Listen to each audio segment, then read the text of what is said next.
झूठों के बाजार में सच का आईना, अल जजीरा, आपका अपना न्यूज़ चैनल अल जजीरा। देखते रहिए और सब्सक्राइब कीजिए अल जजीरा। कुव्वत और ताकत दे। वो बारहा कहा करते हैं कि ये तमाम सियासी जमातें एक ही सिक्के के दो रुख हैं, चाहे कांग्रेस हो, बीजेपी हो, शिवसेना हो, बजरंग दल हो। जिस मुल्क में जितनी सियासी जमातें हैं, सबका मकसद सिर्फ हमारे वजूद को खत्म करना, हमारी सियासी बका को खत्म करना, हमारे वजूद को खत्म करना।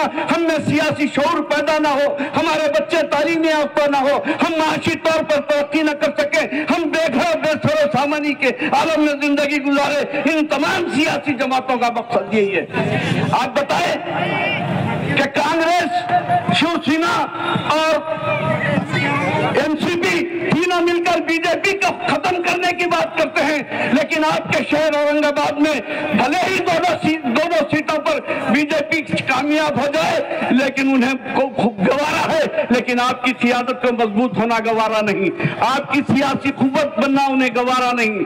और ऐसे में जो इंतशार पैदा करने के लिए जो हमारे दरमियान बहुत से नुमाइंदों को ठहरा कर दिया गया है, मैं इतना ही कहूंगा कि उर्दू ज़बान आती नहीं, शायरी करने लगे, हरियाली को सब्जी समझ के सब गधे चढ़ने लगे। ठहर गए, ठहरा दिया गया, ठहर गए, लेकिन ये नहीं देख रहे हैं कि अगर जहां परवरदिगार आलम ने हमें ये बताया है कि किसी पड़ोसी, चाहे वो गैर मुस्लिम हो क्यों ना हो, उसका दिल ना दुखाया जाए, लेकिन आज हम ये देख रहे हैं कि अपने मफादात के खातिर कौम मिल्लत को बेचने से गुरेज नहीं करते। और कुछ लोग ये कह रहे हैं कि हमारी सियासी खिदमत का सिला चाहिए। 48 साल का सिपाही हूँ, 48 साल का सिपाही हूँ मैं। अराकीन रुकने बल्दिया 25 साल से रुकने बल्दिया हूँ। मेरे साथ अहमद बलाला साहब रुकने बल्दिया पहली मरतबे बने, आज एमएलए हैं। मेरे साथ एमके मुबीन साहब चौथी मरतबे मेरे साथ कारपोरेटर बने,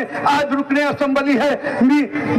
नौजवान बच्चे माजिद हुसैन मेरे सामने मेरे साथ कारपोरेटर थे, आज रुकने असेंबली बने। मेरे साथ जासर हुसैन मेरा साहब मेरी दूसरी मियाद में मेरे साथ कारपोरेटर थे, आज एमएलए बने।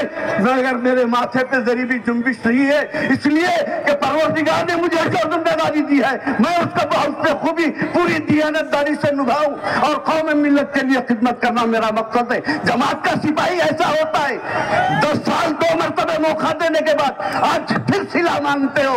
अरे सिला नहीं, बल्कि कौम को बेचने का काम कर रहे हो। मैं आप तमाम से दर्दमंदाना अपील करूंगा, आप ये समझ रहे हैं कि ये जीतने के लिए ठहरे हैं, आप समझ रहे हैं ये खैर खां हैं, आप समझ रहे हैं ये कौम के लिए कुछ करेंगे, नहीं बल्कि ये आपके इत्तेहाद को मुंतशिर पारा पारा कर देने के लिए, आपको फिर दारुए गुलामी में आपके पैरों में जंजीरें डालने के लिए आना चाहते हैं। मैं ऐसे वक्त में बहुत से मुखर्रिरीन हैं, मेरे अपने महबूब कायद को भी सुनना है।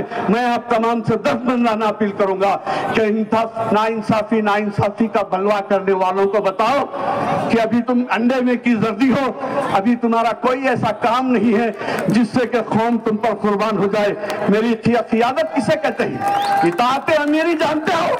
इताअत अमीरी, अगर अमीर फैसला कर ले तो उसको कबूल मनवान कबूल करना, उसको इताअत अमीरी करते हैं। और अमीर के फैसले के खिलाफ जाना यह मुनाफिकीन की आदत है, और हम मुनाफिकीन को कभी माफ नहीं करते।